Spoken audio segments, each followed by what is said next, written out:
Bueno, allá vamos. Nos vamos a remontar al viernes pasado, antes de los anuncios, porque el Banco Central había perdido el viernes pasado 400 millones de dólares. Solamente en abril había perdido ya 720 millones. El Merval finalmente subió la bolsa 6,5%, también han subido las acciones argentinas que cotizan en Nueva York, y el riesgo país anduvo por un poquito menos de los 900 puntos. Subió un poquito el dólar blue el viernes, 1.375, 10 pesos por encima, pero bajaron un poquito las cotizaciones financieras, tanto el MEP como el contado con liquidación, que no tengo ni idea si van a seguir vigentes o no como operatoria. Bueno, y también se conoció, antes de ver las medidas, y esto fue muy impactante, la tasa de inflación correspondiente al mes de marzo, que dio un punto por encima del promedio esperado por todo el mundo, dio 3,7%, ¿no? El dato más alto en los últimos 7 meses. 8,6 la inflación en lo que va de este año 2025, y hubo naturalmente un par de factores que contribuyeron con el aumento de la inflación. Esto es el aumento en alimentos, que fue 5 y pico, el comienzo del año escolar, una cuestión, digamos, de carácter estacional. Pero lo interesante del asunto es que la tasa ha sido muy por encima de lo previsto, como que se ha detenido un poco, digamos, este declive inflacionario que Argentina venía protagonizando. Y lo más loco de todo es que el gobierno responsabilizó a la oposición por la suba de la inflación. Nunca entendí bien por qué, pero fue lo que el gobierno planteó. Bueno, así que veremos cómo impacta este dato de la inflación 3,7 en la también descendiente tasa de pobreza en la Argentina. Dicho esto, ustedes saben que el viernes pasado, a las 22:30 de la noche, por cadena nacional, el presidente Milei anunció que, como consecuencia de acuerdos tanto con el fondo como con bancos privados y otros organismos internacionales, Argentina recibirá 32.000 millones de dólares de préstamos, y que por lo tanto se ha eliminado, dijo el presidente Milei, el cepo para siempre. Ojalá, ¿no es cierto?, que tenga razón, ¿no? Si esto ha sido el resultado de un plan o de una situación desesperante, no tengo idea. En todo caso, tal vez sea parte de las dos cosas, ¿no es cierto? Para algunos, por ejemplo para mi colega Jorge Fernández Díaz, esto ha sido una derrota vestida de victoria, porque usted recuerda que el presidente Milei y Luis Caputo habían planteado que bajo ningún punto de vista iba a haber una modificación en el programa cambiario de la Argentina, ¿no? Hasta que Caputo hace un mes comenzó a sugerir que efectivamente iba a haber cambios, y eso generó una especie de pequeña convulsión en los mercados argentinos, ¿no es cierto? A mí en principio, digamos, aún no arrancó el día, obviamente, ¿no? Todo me resulta bastante razonable, ¿no es cierto? Pero vamos a ver enseguida algunos comentarios favorables a este programa y algunos comentarios críticos. Veremos luego cuál de los dos va a predominar, ¿no es cierto? ¿Cuánto va a costar el dólar? Es la pregunta que se ha hecho todo el mundo desde el viernes pasado. Y por supuesto, bueno, la respuesta es una obviedad. Entre 1.000 y 1.400. Ahora vamos a ver el tema de las bandas cambiarias, ¿no? Así que bueno, es una pregunta insistente, por supuesto, que no tiene por el momento una respuesta específica, ¿no? Es porque va a depender en parte de cómo... A ver, en el fondo, ¿saben qué? Va a depender de la confianza, de cuánta confianza tenga la gente en lo anunciado. Ahora vamos a ver algunos detalles que ustedes ya conocen, por cierto. Y va a depender seguramente de la confianza que todo este programa pueda generar en los actores económicos argentinos, ¿no es cierto? Mañana martes el Fondo Monetario nos envía unos 12.000 millones de dólares, otros organismos internacionales mandarán 6.100, el Banco Mundial, el BID, hay un repo, que es un préstamo de 2.000 millones con bancos privados, y además de estos acuerdos con préstamos y del levantamiento del cepo anunciado por el presidente, habrá finalmente una banda de flotación del tipo de cambio. Es decir, adiós al crawling peg, ¿no?, que tanto defendió el presidente Milei y que tantos insultos recibieron aquellas personas que cuestionaban, o cuestionábamos, mejor dicho, ese formato que había generado un visible atraso cambiario en la Argentina, que estaba generando muchos problemas para los importadores y había convertido a la Argentina en el país más caro del mundo prácticamente, ¿no? Por lo tanto, además, digamos, acá hay tres asuntos que son fundamentales. Primero, el acuerdo con el fondo está lleno de excepcionalidades, entre ellas el adelanto del 75% del monto del acuerdo, que es una cosa que no se ha visto nunca en la historia. Argentina lleva con 23 acuerdos con el Fondo Monetario Internacional. Y está, decía recién, plagado de excepcionalidades, ¿no? Tanto por el monto, tanto por el porcentaje de adelanto, que generalmente suele ser el 20%, esta vez es 75%. Así que se ha anunciado entonces el acuerdo con el fondo más otros organismos, el levantamiento del cepo y la banda de flotación. Quiere decir que va a haber una banda que va a estar entre los 1.000 y los 1.400 pesos. Si el dólar está por debajo de los 1.000 pesos, el Banco Central va a comprar dólares para sostener la cotización, y si llega arriba de 1.400, el central va a vender dólares para mantenerlo por debajo de ese nivel. Eso es la banda de flotación. Que es una situación, digamos, intermedia, pongámoslo así, entre la flotación libre y lo que había, que era un control de cambios total, ¿no es cierto?, con una caída en las reservas muy importante. Por lo tanto, el dólar obviamente flotará en algún nivel a partir de hoy entre 1.000 y 1.400. Está lleno de especulaciones, que 1.200, que 1.230, que 1.240, que 1.325. Me parece todo un ejercicio de perder el tiempo, porque en un rato, en todo caso, estaremos al tanto de cuánto abre y cómo evoluciona, ¿no? Pues sí, habrá que ver cómo evoluciona esto, porque no me parece que hoy vayamos a conocer el final de esta historia, ¿no es cierto? Entre otras cosas, sí les cuento que los bancos ya han ajustado sus sistemas para la nueva operatoria, así que a partir de las 10 se supone que usted podrá comprar dólares en el nivel que usted quiera, o que vos quieras, siempre y cuando tengas la plata en el banco o vayas con efectivo y lo puedas justificar, ¿no?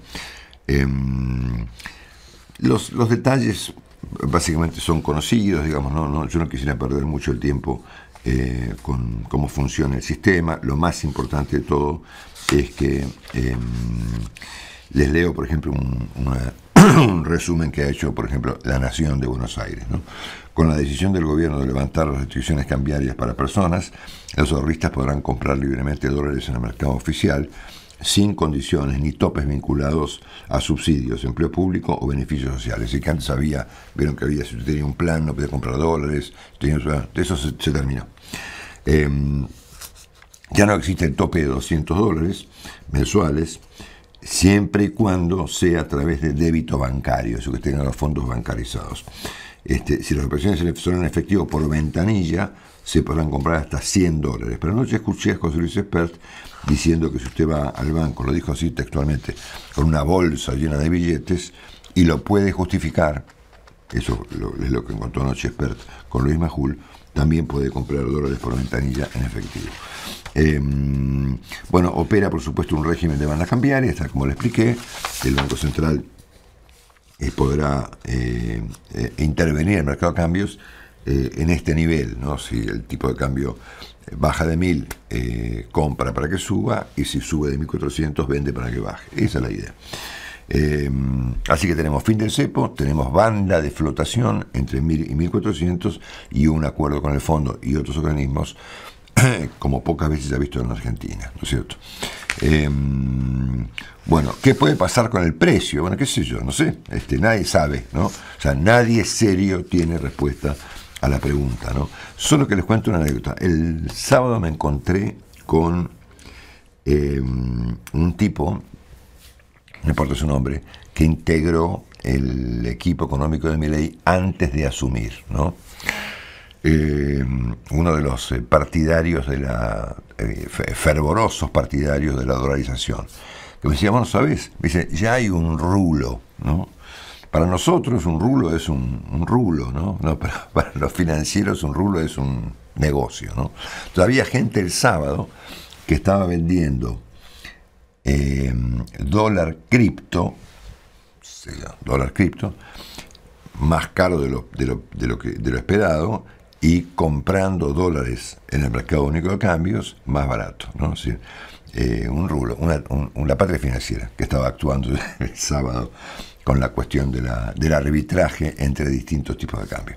Presumo que eso con el tiempo se irá resolviendo. Así que bueno, desde hoy entonces tenemos entonces el fin del cepo y la libre flotación de tipo de cambio dentro de un esquema de bandas que es, repito, un formato intermedio entre un mercado de cambios libre y lo que había, que era un sistema muy regulado, que generó muchos problemas, como por ejemplo la brutal caída de reservas. Hablamos toda la semana pasada del tema, ¿no? De este conflicto entre el mantenimiento del tipo de cambio más o menos fijo y la intervención y la caída de reservas, ¿no? Que el viernes fue importantísima, ¿no? Entonces, a modo de reflexión, y no útil, digamos, la verdad que ya es historia, ¿no es cierto? El presidente Milei y el ministro Caputo presentaron las cosas como el resultado de un plan que venía siendo ideado desde hacía muchísimo tiempo y que el gobierno se lo guardó hasta tanto estuvieran las condiciones dadas, ¿no es cierto? Para otras personas, esto fue producto de la desesperación, ¿no? Que la cosa no daba para más y que el viernes estaban ya con el agua al cuello y con las reservas muy comprometidas. Tal vez hayan coincidido las cosas, quién sabe, ¿no? En un momento de desesperación, efectivamente se aceleró el acuerdo con el fondo porque la cosa no daba para más. No sé. Veremos, ¿eh? Vamos a hablarlo con Enrique Cebaja en un ratito y durante la mañana con el economista Martín Rapetti, que es de los economistas serios que más críticas ha presentado a lo anunciado el viernes pasado, como consecuencia, ahora lo vamos a ver enseguida, de que él ve algunos nubarrones en el escenario y va a ser interesante escucharlo. Arriba de estos acuerdos, que son, de estos anuncios, que son básicamente, repito, los tres más importantes, el acuerdo con el fondo, el levantamiento del cepo y la banda de flotación, hay otras reformas que el gobierno ha acordado con el Fondo Monetario Internacional de las que no se ha hablado mucho, pero se las voy a contar, ¿eh? Al menos se las voy a contar, se las voy a titular, ¿no es cierto? Se supone que el gobierno va a emprender una revisión del sistema previsional, va a tener que fijar metas de superávit y metas de acumulación de reservas en el acuerdo con el fondo. Y habrá eventualmente proyectos de reforma impositiva, una nueva ley laboral, una modificación en el sistema jubilatorio, como les dije, una eliminación de los subsidios de la energía para la clase media, una ley de ética pública, que yo creo que hay una, ¿no? Un proyecto de una meta de aumento de reservas, bueno, el fin del cepo y la profundización de algo que al momento no ha ocurrido, que son las privatizaciones. Y por supuesto, un poco más de motosierra. Y arriba de esto llega hoy en la Argentina este señor de quien hablamos tanto el viernes pasado, Scott Bessent, el ministro de Economía de Donald Trump. Su cargo es secretario del Tesoro. ¿Se acuerdan que les conté que Bessent integra el equipo básico de Trump en materia económica, que son los que han bombardeado el mundo la semana pasada con un desastre total, y que tiene un par de características interesantes en su vida, ¿no? Él fue un socio de George Soros, que es como el demonio para los libertarios, y está felizmente casado con el señor John Freeman, un ex fiscal de Nueva York, y tienen 2 hijos por subrogación de vientre. Yo no me acuerdo de esto, pero alguien escribió ayer que en la famosa conferencia de Davos, cuando el presidente Milei confundió diversidad sexual con pedofilia, tuvo una situación desagradable con Scott Bessent, ¿no? Que ojalá el señor Bessent se lo olvide, ¿no? Hay toda una especulación que sugiere que Bessent viene con un paquete de algo, que por algo viene, que el tipo no se va a tomar un avión con el quilombo que hay en el mundo, para venir a ver a Caputo y a Milei con un grupo de empresarios. A ver, la lista de empresarios que vienen con el Bessent no es el presidente de Ford, son unos lobistas raros, pero bueno, después eso lo vamos a ver mañana. O sea, no es que viene con el presidente de Ford, con el presidente de ExxonMobil, con el presidente de no sé qué, viene con unos tipos extraños, ¿no? Y unos lobistas, pero eso lo vamos a ver después, o mañana mejor dicho. Pero bueno, en cualquier caso, hay una especulación que dice que Bessent viene con un paquete de ayuda a Argentina para que Argentina se libere de la cuestión del swap con China, que integra, como ustedes bien saben, una parte sustancial de las hasta el viernes pasado muy alicaídas reservas del Banco Central de la República Argentina. Vamos a hablar de Bessent en un rato también por un tema europeo muy grave, ¿no? Porque es un tipo que ha amenazado a Europa. Después se lo voy a contar. Esto fue el fin de semana. Así que bueno, veremos efectivamente si se sabe algo hoy, a esta hora, por supuesto, es imposible saberlo, de la visita de Scott Bessent.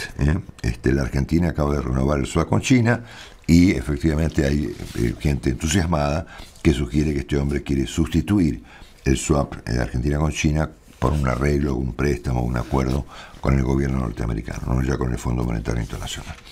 Bueno, hasta acá más o menos estamos en el repaso de lo que ustedes ya creo más o menos ya conocían, por supuesto, en materia de anuncios del viernes pasado. Recordamos entonces que la inflación fue altísima, que el Banco Central perdió el viernes 400 millones de dólares y que justo llegó antes de eventualmente un problemón más serio este acuerdo anunciado por el presidente con estas modificaciones. Acuerdo con el fondo y otras instituciones financieras internacionales, el levantamiento del cepo, con una excepción que son los dividendos que las empresas deben de antes, ¿no?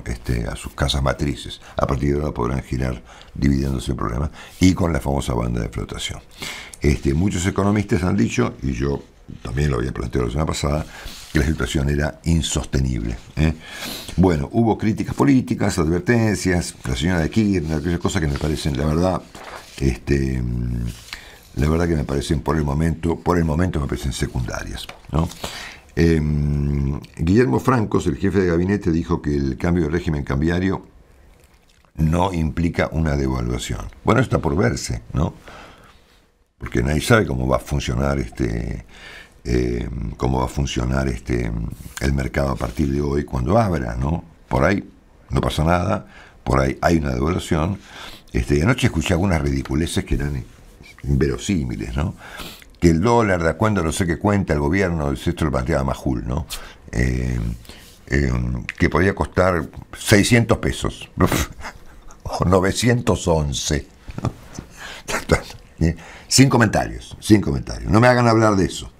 Bueno, así que bueno, y acá llega un punto donde me quiero detener un segundito antes de ver el resto de los temas que son importantes esta mañana, porque me parece que estos dos comentarios que elegí de alguna manera representan los dos puntos de vista más importantes respecto de estas novedades.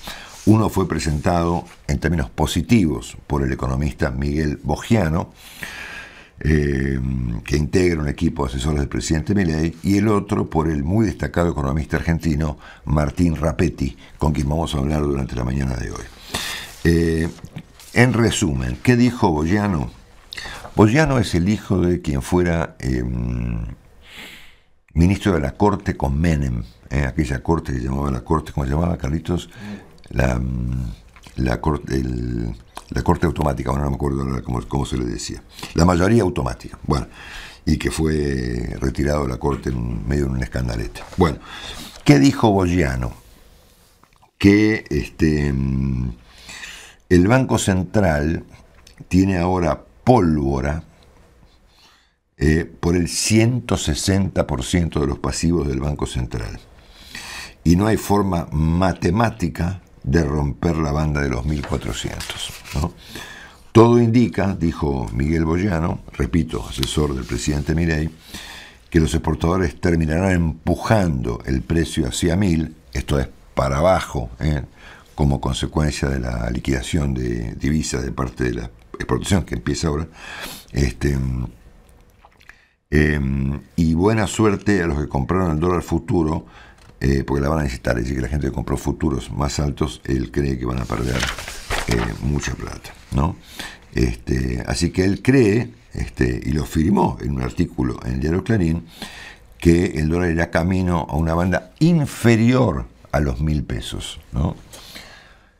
Bueno, se supone que, a ver, en esa remota posibilidad, se supone que el Banco Central tiene que intervenir porque es el piso de la banda. Así que si Boyano cree que el dólar va a estar por debajo de 1.000, ahí es donde el Banco Central tiene que actuar para que esto no ocurra, ¿no? Tiene que mantener el piso de la banda, ¿no es cierto? Interviniendo en el mercado. Así que bueno, acá hay una cuenta, digamos, matemática, que es la que viene siendo Milei, digamos, que es que no hay pesos, ¿no? Y que el Banco Central a partir de ahora es una entidad fuertísima que puede sostener el tipo de cambio como le parezca, inclusive a estos niveles. Del otro lado de la discusión, me pareció muy interesante lo que dijo Martín Rapetti, que voy a intentar leerlo rápidamente para que ustedes tengan noción de lo que yo creo ha sido la crítica o los aspectos de dudas en torno a los anuncios mejor presentados, ¿no? El hecho de que el techo de la banda sea 30% superior al nivel actual del dólar oficial y el piso solo un 7% más bajo revela lo que muchos economistas veníamos señalando hace tiempo, que el tipo de cambio se había trazado demasiado y necesitaba corregirse. Esto lo decía todo el mundo, en público o en privado, ¿no es cierto? Es difícil anticipar qué precio tendrá el dólar en los próximos días, obviamente. Pero hay razones para esperar que la suba no sea brutal, dijo Martín Rapetti también en Clarín, en un artículo enfrentado con el de Boyano, que cree que el dólar se va a derrumbar por debajo de los 1.000 pesos, ¿no? Estamos comenzando el periodo de mayor oferta privada de dólares gracias a la liquidación de la cosecha de maíz y de soja, y además el gobierno ha conseguido un importante apoyo financiero por parte del Fondo Monetario y otros organismos internacionales para reforzar las muy alicaídas reservas del Banco Central. Me inclino a pensar, dice Rapetti, que el Banco Central conseguirá estabilizar el tipo de cambio en las próximas ruedas entre el centro y el techo de la banda, o sea, entre 1.200 y 1.400, ¿no? Si eso ocurre, la tasa de interés en pesos se ubicará en un nivel que haga suficientemente atractivo a las personas y empresas quedarse con pesos por un tiempo. La participación del sector privado en el mercado de cambios será mayormente vendedora, lo cual permitirá al Banco Central comprar dólares. También habrá dificultades, dice Rapetti. La suba del dólar y la tasa de interés tendrá un impacto contractivo. Hasta que se revisen los acuerdos paritarios, los salarios viajarán por debajo de la inflación, debilitando el ya menguante consumo privado.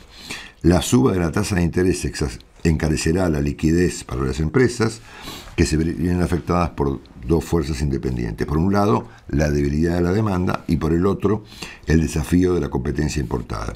Con salarios más bajos y tasa de interés más alta, parece inevitable anticipar un impacto estanflacionario. Esto es, algo más de inflación y algo más de recesión, ¿no es cierto? Más inflación y menos actividad.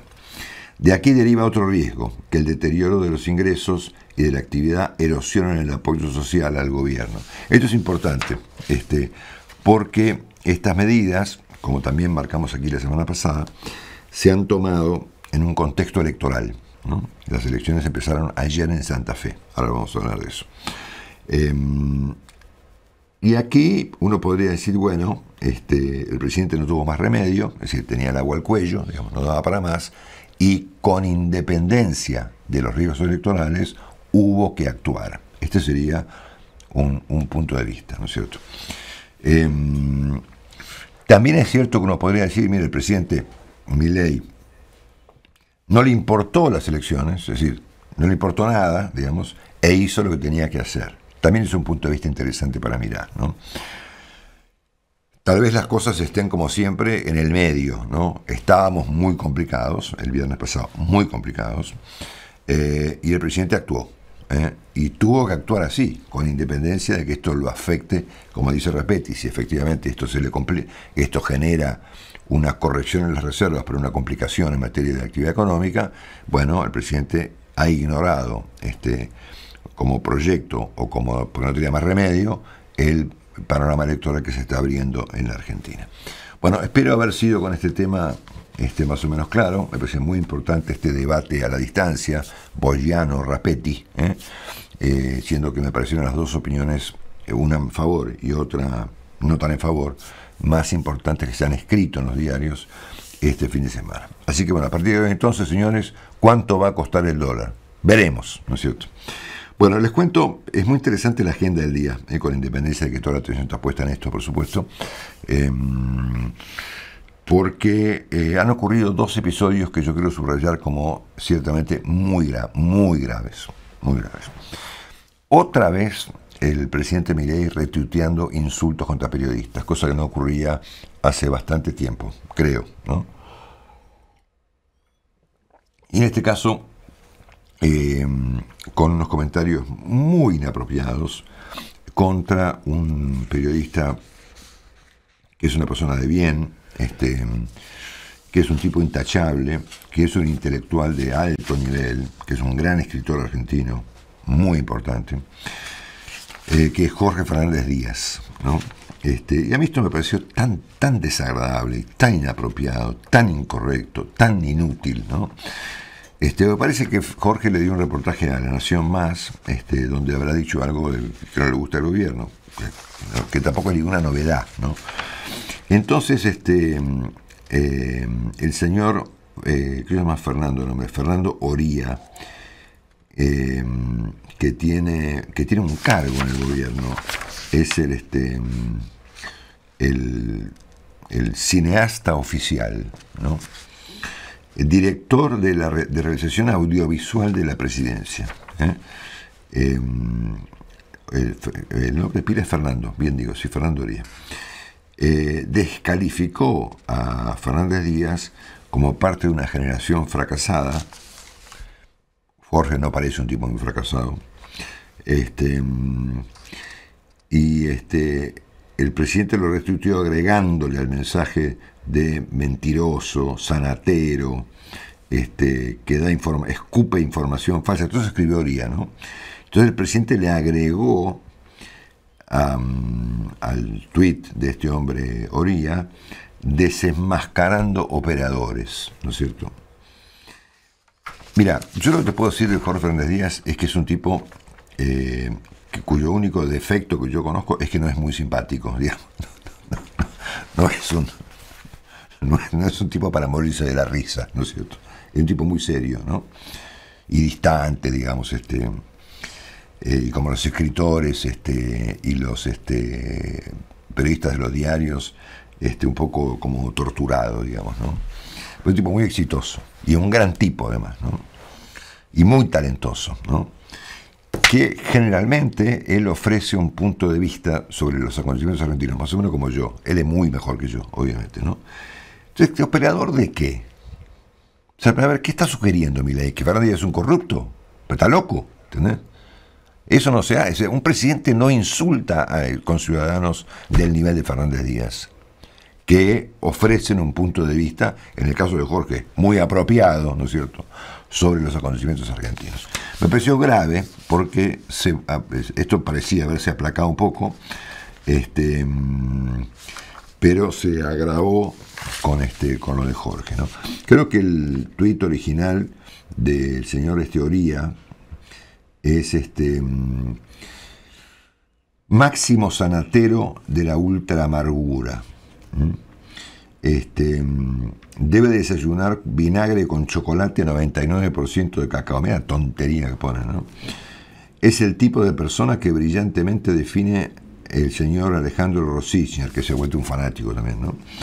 Como los que se creen inteligentes por criticar negativamente absolutamente todo.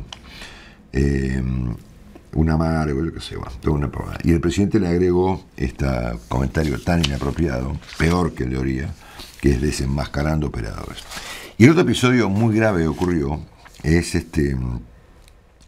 el intento de expulsión del país del jefe de campaña, o no sé, yo no lo conozco, operador de campaña o como se llame, de Jorge Macri en la Ciudad de Buenos Aires, el señor Antoni Gutiérrez Rubí.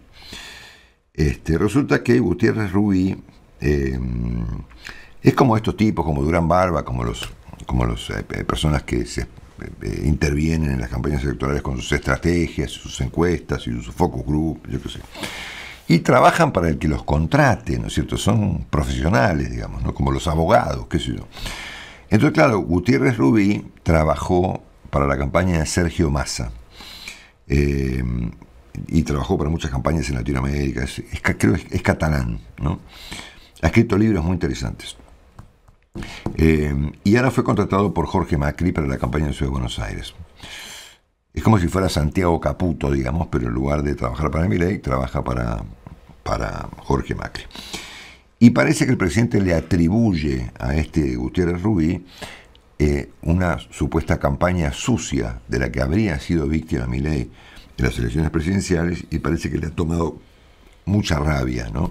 Y parte de los desacuerdos, dicen, entre el gobierno nacional y el gobierno de la Ciudad de Buenos Aires tienen que ver con la contratación de este hombre, que parece que ha desatado la furia del presidente Milei. Entonces, está bien que se enoje. Ahora, echar a un tipo del país por esto es muy grave, ¿no es cierto? El argumento que se esgrime para expulsarlo del país es que falseó su declaración al ingresar a la Argentina, que parece que dijo que iba a dar una clase en la universidad o no sé qué cosa. Asunto que a lo sumo merecerá o merecería, no sé, una multa, qué sé yo, una reprimenda, pero no echarlo del país, ¿no? Una cosa muy grave, ¿no? Los detalles los veremos. Creo que él va a presentarse ante la justicia para aclarar el asunto, pero según el gobierno ha perdido su estatus migratorio. Parecen Trump, ¿no? Ahora vamos a lo de Trump, es tan grave como esto. Total que estamos entrando en persecuciones. Echar gente del país ya es jodido, ¿no? Es jodido. Bueno, el PRO se ha pronunciado al respecto y ha dicho que el gobierno utiliza métodos kirchneristas, lo cual para este comentario no significa ninguna novedad, ¿no es cierto? Bueno, otros problemas. Atención con esto, tema CryptoGate. El fiscal Tayano, que entiende en la causa, ha pedido levantar el secreto fiscal del presidente Milei y de su hermana Karina. Veremos. Se está, con muchas disputas internas, creando la comisión investigadora en diputados de este asunto, y se está viendo en el Senado si se hace otra comisión investigadora, ¿no? Se aprovecha, por supuesto, acá políticamente para un asunto ya de por sí bastante grave, se lo utiliza en la política como suele ocurrir, ¿no es cierto? No sé si hoy o mañana va a estar el jefe de gabinete, Guillermo Francos, respondiendo preguntas sobre el tema Libra. Ayer, atención con este dato, Eduardo Van der Koy, en el diario Clarín, en su columna política los días domingos, reveló que la institución Poder Ciudadano reveló contactos entre el comerciante tecnológico Mauricio Novelli, protagonista del escándalo, con el presidente Milei, que han resultado mucho más frecuentes de los conocidos. Estuvo 3 veces en Olivos, estuve escuchando ópera en Olivos con el presidente Milei. Sí, se constataron 8 ingresos en la Casa Rosada, todos autorizados por Karina Milei. Novelli fue quien acercó al señor Hayden Davis, el impulsor de la criptomoneda Libra, quien aseguró que se pagaban sobornos para acercarle al presidente a personas y conseguir ciertos beneficios, ¿no? Y hubo una negociación, según Eduardo Van der Koy, que debe ser cierto, entre oposición y gobierno para evitar una interpelación a Karina Milei a cambio de hacer caer en el Senado el tema de la ficha limpia, ¿no es cierto? Así es la política, ¿no es cierto? Y acá aparece una novedad importante que firma hoy en La Nación Hugo Econadamón, que sigue el tema con lupa, que es que los pedidos de dinero a cambio de acceso al presidente Milei fueron más amplios de lo que hasta ahora se conocía, dice Hugo Econadamón. Abarcaron también una firma llamada Render Network, una empresa que desarrolla tecnología de vanguardia a nivel global. Recibió una propuesta a mediados del 24, que si patrocinaba el Tech Forum, el inventado por Novelli, sus ejecutivos se podían reunir con el presidente argentino según cuánta plata ponían. Esto dice esta mañana en La Nación, hoy lunes 14 de abril, Hugo Econadamón. Pero bueno, un tema que ha crecido. Y ayer también Joaquín Morales Solá, en La Nación, comentó el estado de cosas de la Corte respecto a la cuestión de Cristina Kirchner, ¿no? Saben ustedes que en la causa de vialidad, que ellos ya conocen, que tiene doble condena, y que Cristina Kirchner fue a la Corte y presentó un recurso de queja, Joaquín sugiere, con todo criterio, que sería devastador para el prestigio de la Corte que Cristina Kirchner fuera candidata y luego diputada nacional o provincial, y cuando ya tenga fueros, el máximo tribunal ratifique la condena. Se entiende lo que dice Joaquín, ¿no? Sería escandaloso.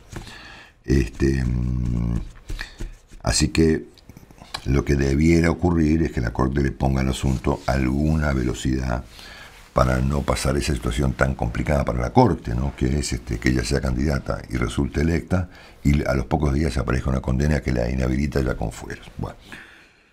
Bueno, ha comenzado el año electoral. Ayer en la provincia de Santa Fe, con una elección para reformar la constitución de la provincia de Santa Fe y habilitar la reelección, en este caso del gobernador Maximiliano Puyaro, ¿no es cierto? Se han elegido constituyentes santafesinos, ¿no? Para integrar una convención constituyente que habilitaría la reelección en una provincia que no tiene reelección, como Mendoza, ¿no es cierto? El resultado ha sido alentador para el oficialismo, para Maximiliano Puyaro, que integra una coalición, digamos que podemos llamarla ex Cambiemos, ¿no? Están los radicales, el PRO, los socialistas, y Puyaro, ¿no es cierto?, ¿no? 34,6% de los votos. Tampoco sacó 60, ¿no?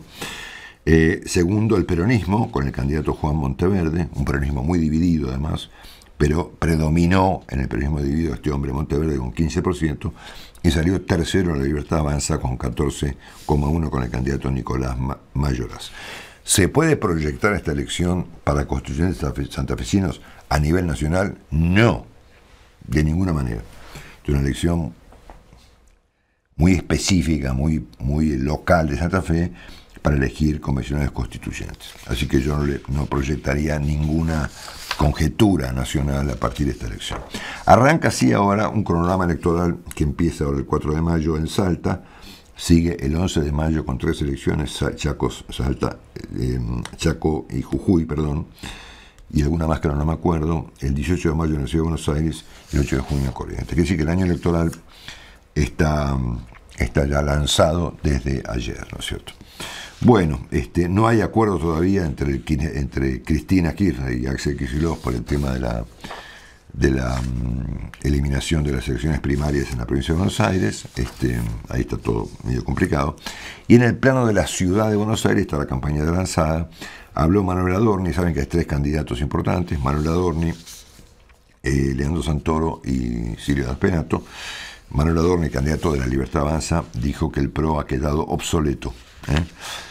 Fue como un Nokia 1100. PRO es como un Nokia 1100. Y nosotros un iPhone. Eso dijo. Esa frase de máxima lucidez ha planteado Manuel Adorni, ¿no es cierto?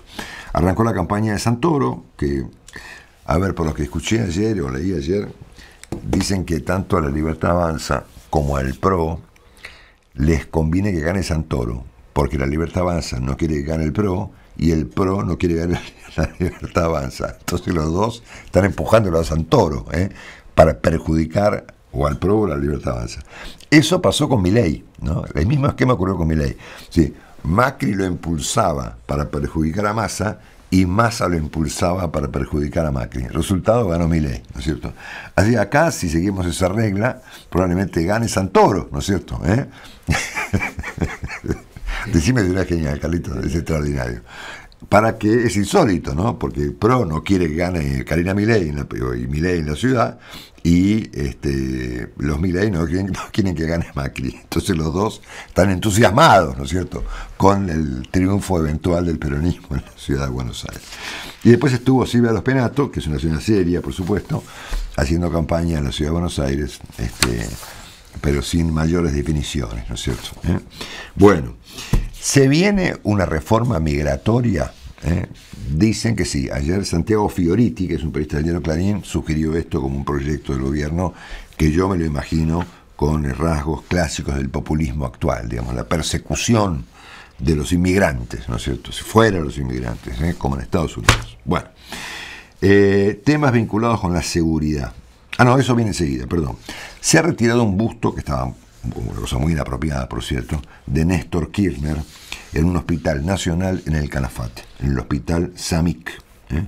Había allí en la entrada del hospital un busto a Néstor Kirchner, ¿no?, que había sido una donación, no de la provincia o de la nación o de la ONU, no, había sido una donación de Rudy Ulloa, ¿no es cierto?, que es un personaje también muy opaco, ¿no es cierto? Fue retirado. Bueno,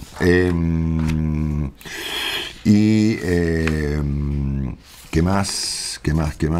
Ah, ¿vieron la cuestión de Pichirilo y Jessica Sirio? Este tipo, ¿cómo se llama? Elías Pichirilo, obviamente muy involucrado con algún sector de la política, ¿no es cierto?, que le donó a Jessica Sirio una mansión de casi $3 millones. Todo muy raro, ¿no? Bueno, algunos temas vinculados con la seguridad.